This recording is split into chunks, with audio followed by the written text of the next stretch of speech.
It's the week of the big dance here. We're out here in the Eiffel Tower. Springboks against New Zealand. The Boks Office is now open. We had the longest lunch of all time yesterday. We're going to be discussing that on the show. 3 hookers in Paris. We're about to go live. The Boks Office is now open.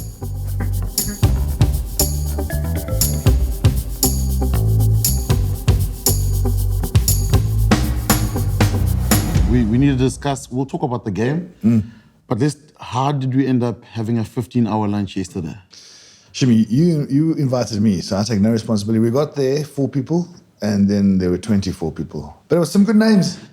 But you started the whole thing. Yes, you did. We said, let's start a quick, just go for 1 beer, and then it went into let's go for brunch. It's never one beer. Shimi, It's never one beer. You need to take responsibility. Schalk. If someone invites you for 1 beer, it's never 1 beer. Never. Let's be honest. Never. Exactly. So when I said 1 beer, did I mean 1 beer? No. I can get my phone and show you a video to prove that it wasn't 1 beer. That took me back. that video took me to a dark space. It was 1 beer and a lot of cigars and a very long day. And we ended up having to take fellow opponent from the All Blacks home. He got tired. Look, actually, it was Marshall that started. Justin Marshall, you're talking about. He's the one. Okay, well, what happened was we had a little bit of work in the morning. We weren't sure where to go for lunch. And he said, mate, let's call Tins. Yeah. So Tyndall was there with Haskell and Alex Payne. Yes. So then it was 3 of us plus 2, which makes 5.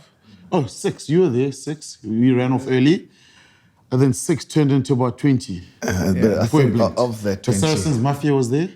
Yes, the legends. Well, yes. And the Saracens Mafia was there? And you wanted to have a picture with the other Shane, 3 legends. No, it was 4 hookers. Yeah. There's Shane, 3 hookers now. And you were the only one who didn't make it to Saracens. You badly wanted. That was your one regret. You don't talk about the salary sombrero you guys have. It's not a salary cap, it's Saracens, it's a sombrero. But of the 20, to finish off on the lunch, Marshy did catch a bit of excitolitis. He accelerated faster than he should have. But good, it was a good catch. It was world class. It's a cool thing about these World Cups, catching up with guys that you used to smash on the field and get to know off the field. And billions of rands, though. Billions of rands. Oh, I don't know about billions. What currency did you pay in? It was I think that was euros. Don't look at me. But you went home early. Yeah. Yes, I was feeling a bit rough. You guys left me on Saturday night of the semi. You think we felt good? Scala, out of all of us, I think you played a lot in the backs, but... Of course. Yeah. Well, you behaved like a back yesterday. No. You behaved like a back yesterday. Yes, I had to pack because I'm flying back. You guys are staying here, and then I'm flying back. Why are you flying back there? You've been to France, 3 times? Who's keeping count? No, I'm asking. I saw you in Marseille. Yes. You went back. Yes. You came back for the semi-final. Yes. Do you have a private plane or what? No, I wish. I'm flying. He's working on it. He's working on it. That's why he's in and out of Paris all the time. Why are you going back? It's called family. Okay. We've all got families. Why make us feel good? Yeah, that's exactly what I'm trying to do. We've all got families. Why? So it's not the gig back home, eh? Maybe. You're harvesting, boy. You want to go make more money back home to fly back? No, I've got a couple of things planned. Shimi, tell us, what are a couple of things? He's got personal commitments. Okay. Yeah. Work-related, family-related. He doesn't want to disclose. John, your little guy's flying in on... He's arriving tomorrow. World Cup final. Actually, we're Monday. I need to keep track of time. Tara's coming Wednesday. Yeah. Turns 15 on the airplane. It's amazing. Yeah, the Oak is psyched there. He's psyched. You're going to be quite a unique breed in Paris. 2 gingers, and you don't see a lot of them. I know. People are going to take photos of us. As they walk down the streets. Boys, the Bok game, eh? Jeebus. My wife said probably the most accurate thing about the weekend. She just sent me a message. This team's going to be the death of us. Because man, oh man, there's a level of stress there that you don't seem to be able to find in anything else in your life. They took us. How did they dig themselves out of that hole? Well, they took us down there with them, and then they got out. It was a jailbreak of note. There was something. Victor and I, we walked down with 20 to go, thinking that we were done against France, and then we watched from the corner, and they won. And so this week, I said to him, dude, we got to go with 20. But with 20 to go, we really looked dead and buried. And truth Bob, we get to the corner and watch this rebirth. It was That was pretty special. So you actually want to take the credit for being the lucky charm, I'm glad right? you picked that up. But yes. Well, Scala, I mean, you've been, I mean, both of you guys have been there. What, complacency, or was it England just good? No, I would definitely not say complacency. It was a combination of starting off with the pool games. You take Ireland, you take Scotland, you take Tonga. Then you've got France. And the way we play is quite direct. We don't have fancy plays. We try to outmaul, outscrum, and out-strategize from a kicking perspective. The teams in England came with I wouldn't say superior game plan, but I would say a team better executed plan in the way they are. England were good though. We've got to give them credit. They were very good. And they were leading until 78 minutes or something, 79 minutes, 78. We started leading the game with 2 minutes and 20 seconds left on the clock. And from that perspective, look, everybody's got an off day every now and then. And we made a lot of unforced errors that put a lot of pressure on us. But from that perspective, playing that badly, or give credit to England to disrupt us in certain set phases to come back from there, it shows a lot of character of the Springbok squad. Character for this weekend? It's different week, eh? Different week. The weather's going to be exactly the same. It's raining on Saturday morning. Is it? It's raining in the evening. They say particularly in the game it might not rain, but the field will be wet, the ball will be wet. And as a hooker, I haven't laughed as much in my life. He was telling us yesterday, actually. Yeah. What did he say? What happened there? It looked like he was playing basketball. So what happened? We laughed at it because he's a phenomenal... He's a good man. Thrower.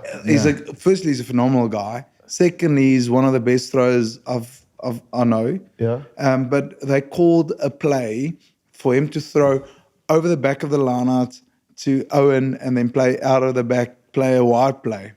And so they said, go to the corner, get the ball and just throw it in to catch the South African boys off guard. And as he got it, they gave him a wet ball. There was no towel. And he just grabbed it. It was a wet ball. So they're trying to do a tempo play, basically. A tempo play. Okay, yeah. And then as he took it, he felt the ball slipping back and he just like, boom. Now, Stephen Kitsoff is the first loose-head prop to ever catch a lob ball in the line-out. No, we're in the commentary box.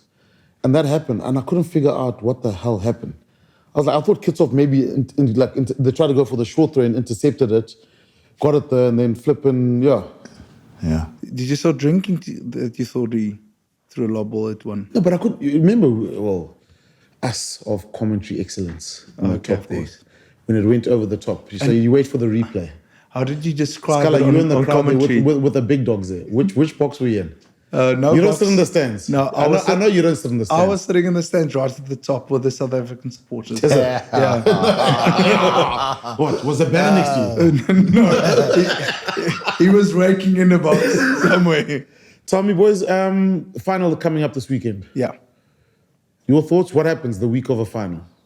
Why do you actually from you? I mean, you've played, yeah. Yeah, you've been there. Final week is very different to any other week. I mean, the thing that stood out for us is the first press conference. There was probably 150 to 200 more cameras from all over the world, and then you sort of get there and you realize, okay, this is a little bit different. So the difficulty with the final week is that everyone wants to come and watch the game. Everyone's looking for tickets. You're trying to get your missus there. You're trying to get your kids there. There's more press. There's much more hype. But you've got to still stay in the moment and do what you've been doing for the last 4 years to win the game. So the hype is a big thing. Yeah. But it's a special week. As a captain, you'll feel it as a captain, but do the players feel that? Yeah, of course. Yeah. Absolutely. There's a lot of tension. So how do you manage yourself emotionally is quite important. And also how you talk and a lot of that gets worked out from the coaching staff. Coaching staff are calm, the captain's calm, then there's a bit more calm.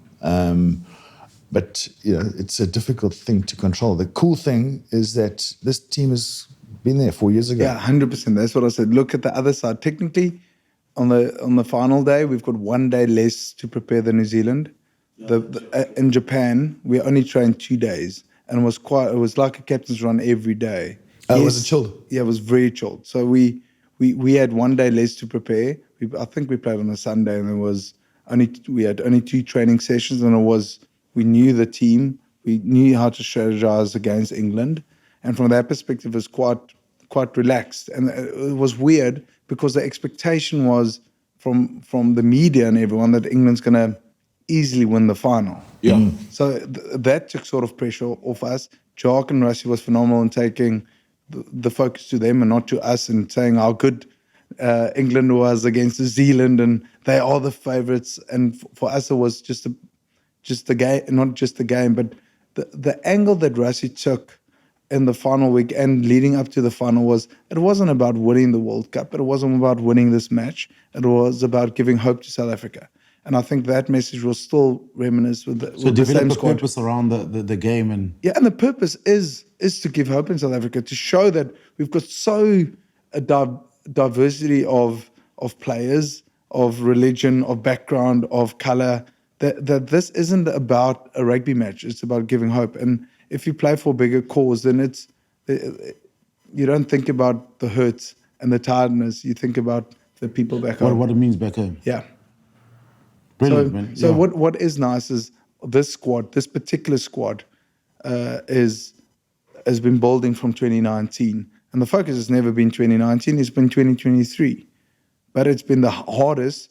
No disrespect to 2019 or 07, to go through what 195, we've done, play all those big teams. So It's hard. Saturday will be this. We've played the top ranked 6 teams in the world currently through this Yeah. final, through this World Cup. That's insane. Now, so this team has had to. This is a tough road. Yeah, it's to get to this they've taken final. the tough road. Yeah. Yeah. Favorites? Who do you consider the favorite? Look, if you look at us against New Zealand, so it was, you go back 19, so 18. I'll go back 18. We beat them in New Zealand. Yes, correct. They beat opening drew. game of drew one. Then we lost the opening game, and then we had the 100th. We lost by a point. The following week we won by a point, and then I can't remember. I think there's 2 more times. Then we had the blowout in Mount Smart. Yeah. The blowout in Twickenham. And in between that, there was Bombela and Ellis Park, where they won. Yeah. And then, we won Bombela, they won Ellis Park. And now we've got the World Cup final. So So the points difference is It's tight. it's tight. let me rather go back with the mentality is what Rassie will, I think, would Rassie employ. We as South Africans, looking from a South African perspective, is we like to have our backs against the wall. Yeah. We want to be the underdogs. And that is what Rassie would say. I think he would go in there and say, listen. But how does he create Why- that but narrative now? So why is that though we're good at being underdogs though? It's a weird Yeah, thing. we love Like, it, man. if we tell us, someone tells us we flipping... The worst thing you can do to South Africans is tell him how good he is. Yeah. No, because England were very complimentary last He week. turns into a martial quite artist. weird, It's straight away. Yeah.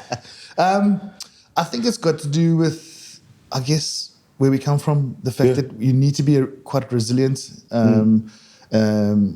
We always feel like back home we're fighting through something, for something, and so things. I mean, they're not always comfortable. You know, so it can be a struggle back home for a lot of people. So our mentality is always to knuckle down and rise up against adversity and overcome.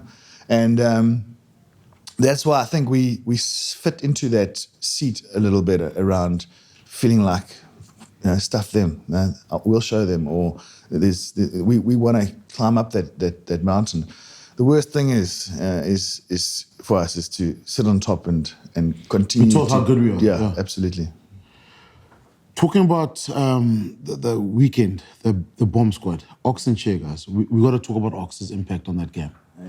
It's a game. It's a game. It's you don't pick a loose head to change a game for you. Yeah. You know what I mean? He's sort of there to do the damage. But the impact he had is probably one of the greatest innings we'll It see. became a game of inches. He was good though. He was proper. World class. That was insane. I mean, we myself and Victor joked because the first scrum, I think it was with Dan Cole, and you sort of see his back do that and then sort of straighten. It looked like the worm. So it's like he's the only guy I can teach a grown man how to do the worm. And so he just does that. He's just short, squat. He's hard to deal with. And he's, you know what, the thing that makes him good is that he's hungry for that scrum. Yeah. That's all he wants is the turn. And cake. He wants to eat. And cake. Doesn't eat salads. Guys, and the substitutions. How many salads have you had this tour? Well, That's rich coming from you. from the looks, That's I rich reckon- coming from the from you. looks, there Jeebus, hasn't been a lot of What are gains. you, supermodel skinny now? I reckon one more week and I'm in that Look topper. at you. So, dark colors, bro. Dark colors. Makes you look skinnier. That's why I'm keeping my hands over my bop. The subs, guys. I mean, obviously, we feel for a guy like Mani there. You know, obviously been taken, no fly off once you get taken off early, but it happens in rugby. Pollard delivered also. I mean, that kick. Well, Shimmy, if you go back, the big thing that Rassie talks within the squad a lot, and sorry to refer to that, is entitlement. And he said, listen, boys, put your ego in your pocket. We, the coaching squad, him and Jock and everyone involved, they're going to do what's best for the squad and not as particular individual.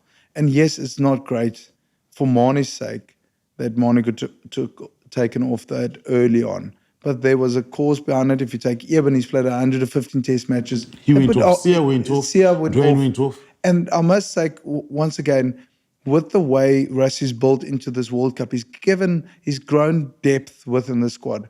And everyone knows their particular role within the bomb squad when they come on, what is their particular task.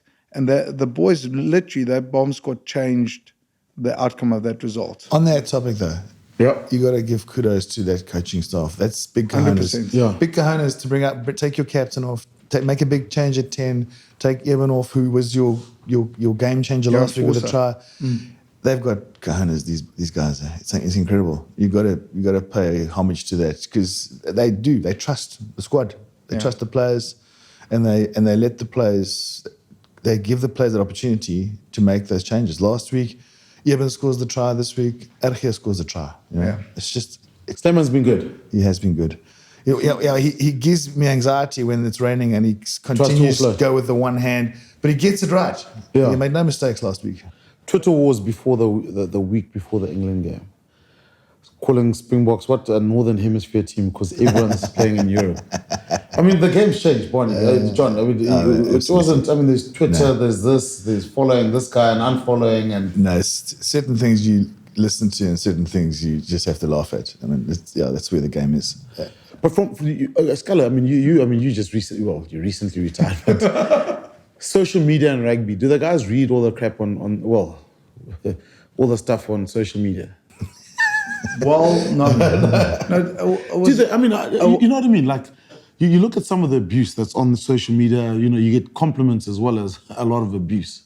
Yeah, well, it was. I spoke to a player that there was yesterday, and he's gone off all social media. Okay. Because the problem is, and this is quite serious. It's so easy to abuse a player by social media, but the problem is he's a father, he's got a wife, and because he's off social media, they attack. Especially when your kids grow up. Yeah, and the problem is now that the channel of aggression is towards his missus. Yeah. Oh. And that makes a massive impact on those players. And that's what social media has done. Yes, there's a positive side, but there's a very dark side as well. How do the guys handle that though? You can't get off social media. Easy. Put your kids on it though. No, or they'll read about it or hear about it. Well, luckily his son is 4, so it's not there yet, but it stays on social media. So if you put in whatever your dad's name is, you'll see all the comments that goes on it. But look, Rassie is once again referring back to the Springbok side as I love it. I think he would say get off it. Rassie puts the pressure. He'll do things that brings the attention away from the players towards him. And like Eddie in his prime, he would take the pressure off the players, off the players, and he'll be the focus point. Rassie does it a lot as well. So it's how do you want to play the game, really? Yeah, creates interest though. Creates chat, big time. Debate. And I think that's where the difference is. I think you got to have a thicker skin if you can play the social media game and you're quite happy to put yourself out there, because it is also a platform for you to get to know the players and for them to express themselves. But my mom said something very clever to me right at the beginning. She said, if you're going to read all the good stuff, then you must read all the bad stuff. And it's vice versa, So it's about, I guess, how resilient you are. Some guys can have a dip at you and you move on. And some guys get super sensitive every time. You know, some guys have got thicker skins than others, and so it depends on what your personality is. You know. Yeah, talking about the game, okay, quick one, New Zealand. What changes do you think they'll make for this weekend? For the final? I don't think they'll make many changes. I think they're I would say they're at their best in the team that they picked against Argentina. It was that semi-final was flat. It was game of shadow. Us or look, obviously we've got a vested interest in our semi-final, Yeah. so emotionally you're attached. I'll tell you one thing, their but the New Zealand semi-final, one, without a doubt, helps them in their final. There wasn't half the amount of intensity You think it helps? and physicality. Well, absolutely. Just take the body and what they went through for 80 minutes against Argentina versus what our guys went through for 80 minutes. And we got a day shorter. Without a doubt, they'll definitely rock up far more physically restored. pressure, and they know what to expect. Absolutely. Look, a final's a final, so everyone's going to go there. You don't, as a captain, you don't have to motivate. Everyone's in the right space, but our guys rely on a physical intensity that needs to go for 80 minutes, and that will be the challenge, I think, for South Africa. talking about changes, I couldn't understand why Retallick was playing off the bench, but he made a massive impact. Retallick is, for me, one of the best players. He brings a different dimension to New Zealand. He'll come in, I'm sure. And it's funny enough, So you reckon what, Retallick to start with Barrett and then Whitelock on the bench? Barrett's been Experience unbelievable. at the end, Barrett's been unbelievable. Look, they got a yellow card and they kept him off. They actually they finished the game with 14. Yeah. They actually extended yellow. The reason why Or I red. think is, I think they may be stealing what we've done or saw what we've done with Ergia. Yeah. And in the first 50, 60 minutes, the game is normally tight. Ergia brings in a different dimension to our game when he's on. He looks for the offloads, he runs great lines, and Retallick can fulfill that role as well. But to John's point, on the flip side, yes, they had the only game they were really tested for me was France, and they were tested in Ireland, and they showed a great defensive patience. But I would rather go through harder games, be tested, and then go, okay, fine. Because the final feels for me, it's a lot about a mental attitude going into this. We know we've been under the pump many times when we came through on the other side. So we shall see. Springbok selection?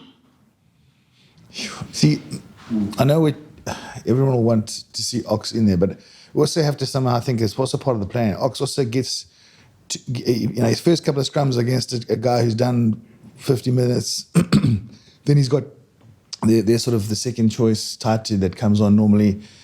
And man, So you're saying with Ox come... I'm saying, I would definitely not start Ox. yeah, I also believe There's that. more scrums in the second half also. There's generally fatigue, the game, The impact he brings on from a running, scrumming, mauling perspective is great. The only, and this might be controversial, I'll start with Andre to create scoreboard pressure. Yeah. And then I'll bring Mani on as this amazing, he can either close the game or he can open it up. Yeah. Also allows us to go 6-2 split if you got a Mani on the bench, because Mani So can scrum cover. off, but then Vili has to drop out then, if you go 6-2 split. If you do go 6-2 split, then Vili is sacrificed. But I do think we need to go 6-2. We never know with 7-1? Rassie. That would be brave. I think it's time for 8-0. Let's get rid of all these backs. Let's stop messing around with Let's it. stop it. So you reckon we'll go, 6-2? I think it's time for 6-2, especially with the weather. It's gonna be a messy. Yeah. Tell me now, team talks before World Cup final. How much impact do those have? What are the great ones? What are the worst ones you guys have heard? Well, I've only been in one final. No, it just generally before test matches. Any games? My worst one was, I think, 2005. We were I playing. heard actually you threw a bottle once and you weren't even playing. I threw a glass. A glass into at the who? wall. No. It was. I was. Take us through it.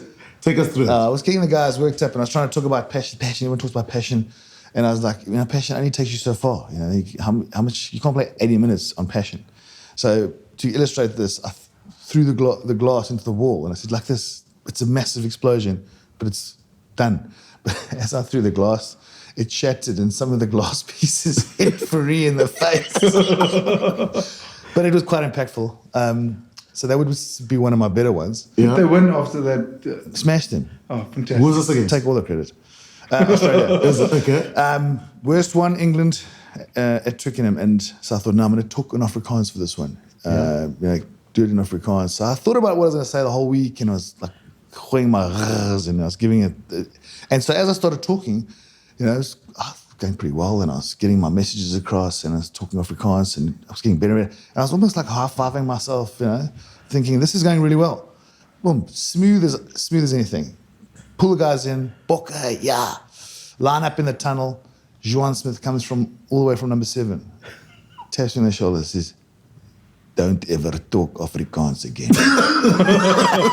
I said, couldn't you have waited until after the game just to tell me that? Did you win the game? We won the game. Was this at Twickenham? Yeah, we smashed them with 40 points. Is it? I think it's, again, I'll take the credit. 2019, Yes. the chat before the final? The chat was about the bigger cause, Yeah. not about winning the game. It wasn't about winning the World Cup. It is about what the Springboks and South African rugby means to the South African public. And so that changed the viewpoint. It took the pressure off the particular Yeah, you said game, that, yeah. and it just focused on the effort levels and physicality of the team. Because that's what you will drop a ball, you will throw it in skew, but you don't have the luxury when you're tired to think about, oh, I'm tired or I'm sore. You think back to the people in South Africa that don't have food, don't have electricity, people that's going through hardship, people dying. That was the chat focusing on South Africans struggling at home. You don't have that luxury to feel sorry for yourself. Get your ass up, get back in the line, and tackle the living crap out of anyone in front of you. Yeah. And so that was a great speech. And not that Rassie tried to motivate, because you don't really have to motivate Yes, anyone. World Cup final. But the focus was, if you feel down or whatever you are down, you can't have that luxury to feel pity for yourself. Get up and kick the living crap out of the guy in front of you. Talking about being down, Victor Matfield doesn't get tired, eh? Boy's got a battery, eh? How many livers does he have? I think he's got 3. It's enlarged now, though. It's enlarged with all The the guy amount doesn't of... stop. No, the boy's got a battery life. He's like those. The man's living. What are those Nokia 6210s? Those things, they went for like 3 days, those batteries. Well, that's how it started yesterday. So Where was Vic yesterday? Went to bed at, what was it, 4 o'clock or whatever it was. No, hold on. Okay, let's put that in perspective. No, It's it was not the a night 9 o'clock before. kickoff. Yeah. You leave the stadium at what, 12:30? Yes. If you want to go out for a couple of drinks, you end up at 1 o'clock. So 4 or 5 is not a bad. Honestly, That's standard. we need to ban 9 o'clock games. It's not good. It's not good, it's not good for us. Well, what happened to your curfew? No, we put a curfew on ourselves the other day. Yeah, we said. Saying midnight we'll be in bed. Yeah. Nothing good happens after This guy midnight. at 2 a.m, where are you? I was at the All Black game. I was at the All Black game. I'm leaving the stadium. Don't ignore me. I was on- Where are you? It Are you wasn't- coming? I was What's going on? I was on All Black time. It wasn't midnight yet. We went for a jog. 10Ks. 10Ks we did It's yesterday. not like a homeless person. Is it? What? I promise you, look, I wouldn't say we were going to register on Strava, but we did 10Ks. It's funny. You see the 2 of us running and people see us coming and they start moving out of the way. We thought let's run to the Eiffel Tower. We ran to the Eiffel Tower, went the opposite direction. Yeah, that's probably why it wasn't meant to be 10Ks, but Shimmy got us lost. If I can be honestly, Kolja, at what? Hold on. What minute per? How many minutes per K? Yeah. Come on. Well, look, if you look at the total time we divided by the kilometers, Yes. we did stop. We had a coffee. You stopped at a bike shop to look at that. And you wanted to buy another bike. So it's more of a walk. No. Hold on. We ran. My hamstrings were sore today. No. We ran about 6.5 of the 10. The rest we walked. Yeah, but you didn't answer my question. How many runs have you been on, smartass? I've only been here for 3 days. So how many runs have you been on? 0. Exactly. I'm here to won live up. life. We won up. We won up. 1 up. What does Skalkberg and Jean de doesn't Villiers look do? like- Why are they coming back? By the look of Why things, does- by the look of actually, things, why he's a lot more runs why than I Skalk do. and Jean coming back? To graft. to support the box. I'm actually quite worried about this week. No, yeah. We don't need things to escalate. It's going to hurt our curfew. Guys, a quick, just the weekend. This. How do you guys see it panning out there this week? I mean, you spoke about the rain, the conditions. New Zealand played this running game. You know, we've got the suffocate and strangle. How do you guys see it happening? You know, you look obviously the haka, the anthems, first kickoff, Mwanga kicks off. What happens then? Let's just for 1 second focus on New Zealand. When it is hard to play against New Zealand is when they've got scoreboard pressure on you. Yeah. So we need to start strong. We haven't, not once. Yeah, that's the thing. That's what I'm alluding to. That's yeah. That's my biggest fear for the game. When we put New Zealand under the pump from the word go, and the way we defend, we want teams to start running against us. We saw against England, they kicked, and the French side as well, they kicked a lot and turned our sort of rush defense around a lot. So from our perspective, I guess for Springboks, we wanted a strong start, build the innings, and then we bring the bomb squad. We want to stay in front of the scoreboard. Scala, you've been back home. What's the vibe been like there? I mean, we obviously follow everything on, you know, you look at social media, whatever it is, Instagram, Twitter, but it looks like it's pumping back home. Bok fever, bud. Is it? It is every Friday. Everyone's got, even all the schools, everyone's got their box shirts on. During the day, I've never seen so many box shirts in my life. But it is just absolutely amazing that a country can get behind a team like the Springboks. Yeah. And the fever is running extremely high. Very excited. Of course, we're quite biased towards. Yeah, we're definitely well, going to naturally win will it. be, yeah. And we are the defending champs, so we're back in it. Can't wait. Production levels on Fridays and Mondays at an ultimate low now with Bok Fridays and the repercussions of the weekend celebrations. And 9 o'clock kickoffs. 9 o'clock kickoffs. On a Sunday. I'm blaming 3 that. weekends. I'm blaming that. Eh? Production what? The curfew. GDP's that's gone down. Exactly, everything. Bonnie, yeah, winning a world, I mean, you guys have both lifted the trophy. What's that feeling like? I mean, if you had to describe it. You know, the first thing that went through my mind when the final whistle blew, and I'll never forget, Alan Roland refed us, and as he blew the whistle, it was relief. Like I was more relieved than anything else. You know, we never understood the impact of what was going to happen or what is happening at home, and so you work 4 years and you get to this moment, and you know it can all be for nothing. You come second, it's gone forever. So the first thing was relief, and then obviously it was just so lacquered to be able to seal it off, seal a 4-year journey off with a trophy. But we didn't understand the impact of what was going on back home when you get to the airport, the thousands of people. And sometimes I wonder, you know, how much more pressure we would have felt if we just knew how desperate our people It is were. back home, yeah. We're back home for us to win.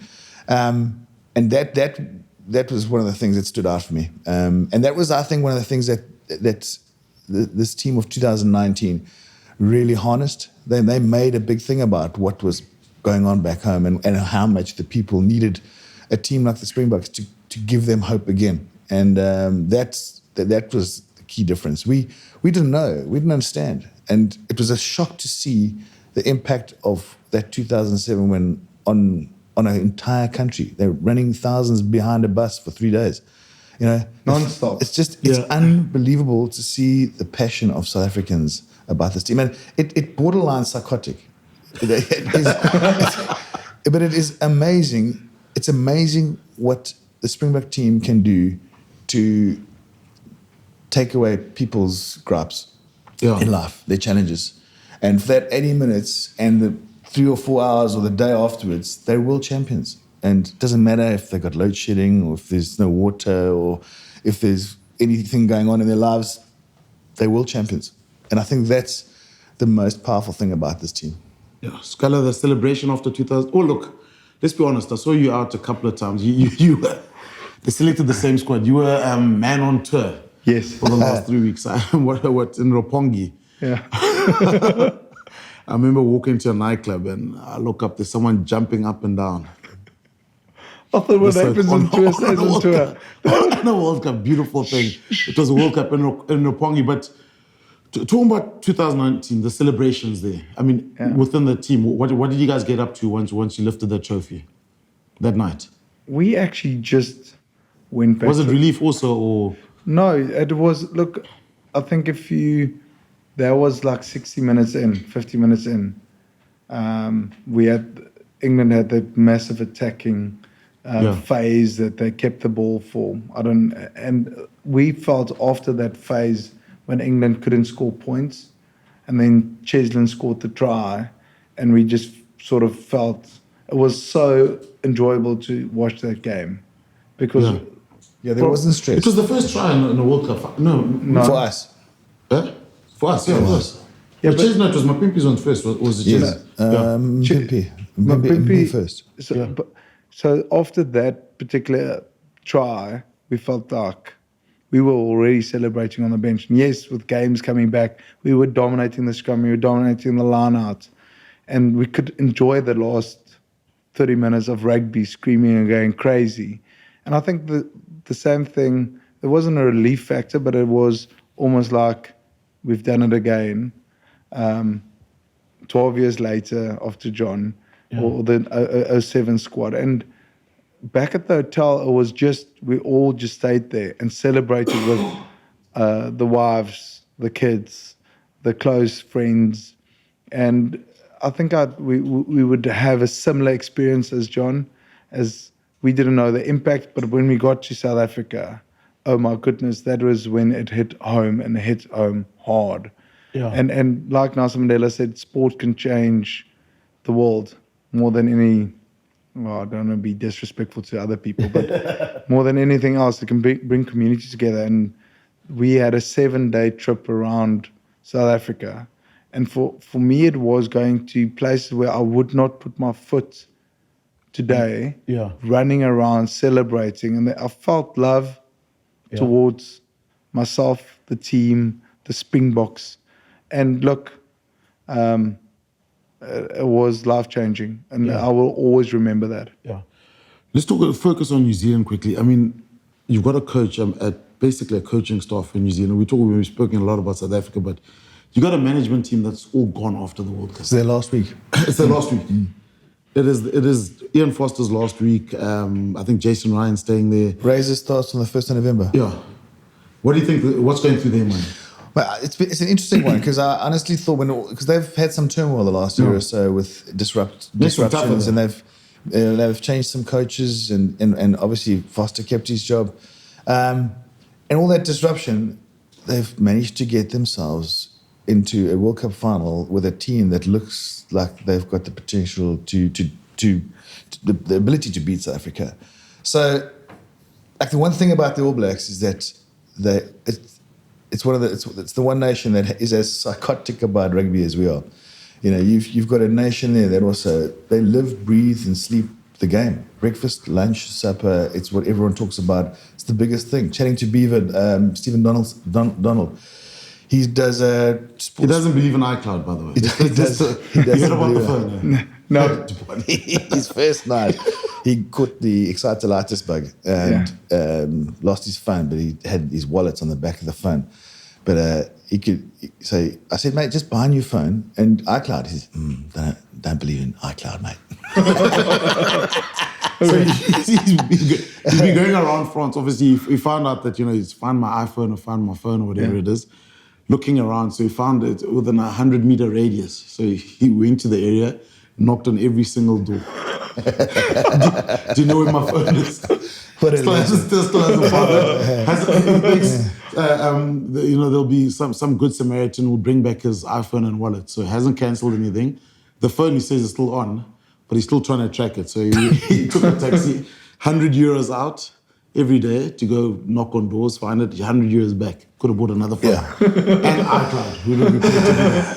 So he does it's a sport radio show. That's just talk sport. There's no music, it's just sport. So, and he's got a 3-hour slot every day, and he reckons the large majority of all the calls, all the interaction are only rugby. It's because rugby is like the biggest thing in that country.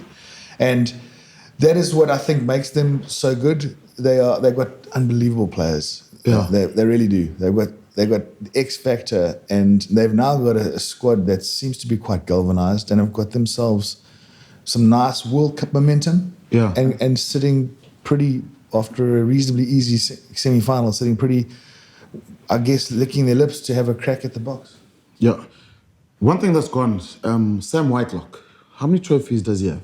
We tried to. I was So trying to he's figure it out. he's got, Two World got the Cups? potential to be the first guy to win 3 World Cups. Yeah. That's pretty special, though. And how many test matches? 150 odd. 150. But how, two, three. Probably 4 or 5 Super Rugby trophies. How many rugby championships? So that already takes it to about 10 trophies. Yeah. And the coolest thing is, like, the humblest guy. Yeah, that's the nicest thing. guy. It's just gone by slowly in this World Cup. I mean, most cap all back trophies, and he could be first 1 to 3 World Cups. Yeah. I mean, respectfully, I hope he's not. Let's talk it about the would be rivalry. something. The rivalry between us and New Zealand. I mean, Yeah. for us in the South, Barney, it is, you know, it is. We consider it the greatest rivalry. Yeah, I mean, I think this is the World Cup final that both sets of fans would have always prayed for, and so we are getting a final that we always wanted against our old foe, the All Blacks. Why do we talk about this clash more than we talk about any other clash? Because of the respect between the two countries, and because the All Blacks are the one team that beat us more than any other team. That's the reality, and they bring out the best in us. They test us the most. And they're the team we want to beat the most. And they also love the game as much as we love the game. Their passion for it supersedes any form of common sense, just like us. Scholar? First time we're going to meet in a final since 95. So I know. it's very exciting. And the thing is, I think going back to style of rugby, people love the All Blacks for the style of rugby they play. I think we went to phases in our history where we tried to play like the Aussies. We tried to play like New Zealand. But we went back to the South African way. We don't want to play like them. We want to play like us. Yeah. And that's what is our DNA is scrum, maul, kick. And when the opportunity brings, and you play to our strength, we've got now a back three that's extremely exciting, that can move the ball. We've got exciting young 10 that like Marnie, that can change the flow of the game. But yet we've got Handra that can kick the points, make sure that we defensively tackle anything that comes in the channel. So I just can't wait to play New Zealand in a final and let's go for us. The French are supporting them, man. I could not believe, for all the French supporters out there, I could not They're supporting them. believe We've that been you told that- supported England of all teams this past weekend. I was at the game and I'm like, French would never support England. And they did. They're still hurting from that What's smashing your grab. guys' take? I mean, I think it was just Lawrence Delalio that said the ref won the game for England. The ref the ref cost England the game. Oh. Exactly. Well, was he What, talking referring about to the that scrum? particular scrum? Yeah. So this morning, I was on New Zealand Sky, and they said, I hope it doesn't come down to one scrum that determines the outcome of the match. And I said, I hope it comes down to one scrum yeah. to determine the outcome of the match. Something came on my feed as well. There's 3 But guys, I'm guys trying to talking understand about it. I thought, scrums, and it can't be. I mean, then go and watch rugby league. yeah. If you don't like scrums, go and play league. Yeah. What are we fat jokes going to do? There won't be a place for France Malherbe, for Kitsy, for No, Ox. honestly, if you want to whine about the scrums, go and watch league. Yeah. Scrum Look, is a unique one thing thing. I didn't enjoy about that semi-final was the booing of the refs when they came up to warm up. That the was worst disgusting. moment. That was I've the worst experienced moment. I at couldn't a- believe it. at a I was stadium. shocked. It was a lose for Ben, right? If the French won, the South African supporters would have a proper go at him. Yeah. And vice Yeah, but versa. look, referees are always under the pump. It's a Yeah. difficult job, and they always take But abuse John, because the one guys team's are always warming up. But that They're getting booed. Getting booed at a stadium, that is the lowest point of this World Cup. That was horrible. Just shocking. I mean, I actually felt, I was like, the guys come up to warm up. And obviously, you know, it's been fueled also by what the French said after the game. Because every time, I mean, we're out in the streets, whatever, every time we bump into someone, the ref's on your side, whatever it is. But Yeah, I think you're right. Comments like that shouldn't be allowed to be made without consequences. Yeah. And there have been no consequences, hence the crowd think they're justified. That's acceptable behaviour. Quick one, John. Looking at the reffing situation, obviously the semi-final, your World Cup now, you've been in and out. Your favorite moment so far? Shimmy, all my Besides moments the food. have been mostly with you by my side. Every 4 years, we go on honeymoon together. Or was it more of a bachelor? Yeah, Tyndall was saying that yesterday. He was hugging us every 4 years, boys. I get to sit with you boys. There have been some very, very cool moments. I think the last 2 weekends, the intensity and that anxiety of the stress of winning those games late and how we won, those have been cool. Played golf at an unbelievable golf course last week, which was a privilege. For quite a good golfer, you don't get invited to a lot of golf games. No, definitely not. You didn't go to the Alfred Daniel with Scala? Yeah. John didn't invite you to his golf game the other day. That was Matfield invited you. Yeah. And Shimmy, yesterday's lunch. Yeah, I think, you with the features. cigar sitting back.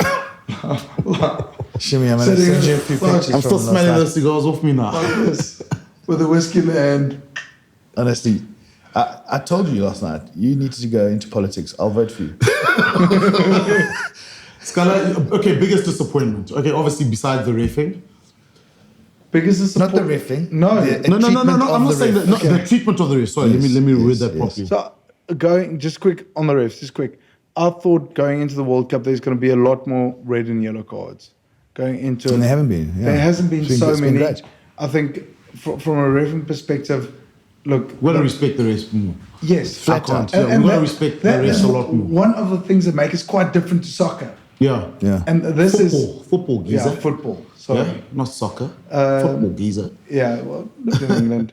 The point is that is what makes us the respect we show to each other, the shaking of the hands. We kick the living crap out of each other for 80 minutes. Afterwards, you shake hand, you have a beer, and you have respect for the ref. Yeah. And that's Those are the one thing. fundamentals. Sorry? Those are fundamentals. We must never lose. Yes, and that's quite unique to rugby. And I must say, from a supporters base, what has been amazing in France and the experience I've had so far, afterwards, irrelevant of who you supported, you end up till 4 o'clock in the morning with England supporters. Yeah. What was it? Friday, Saturday. Yesterday with a lot of the English Yes. guys, and it was was good great. value. It was actually very good. Eh? Yeah, that was very cool. Scala, you fly out tonight, eh? Fly out tonight at Your 10. first drink? What's it going to be? Water. Come on, I feel like told you. I need water after Is I've it? lost my voice. Business class or first class?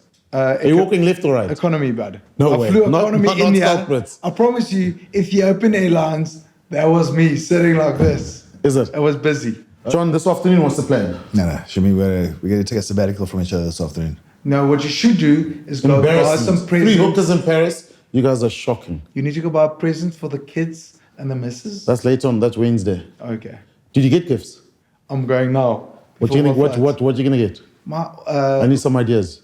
remarkable is a pad that my wife wants. 3 boys, eh? And then it's kids stuff. Lego. I'm going For all for of them. love But they're all Lego. different ages, though. Yeah, 11, 9, and 7. Yeah. And so we've done the rugby gear when we came here, and They were out here and we bumped into them in Marseille. yeah, Marseille. It's Mr. Shimange, not Shimmy to me. They call me Shimmy. Eh? And They should be calling me Sir.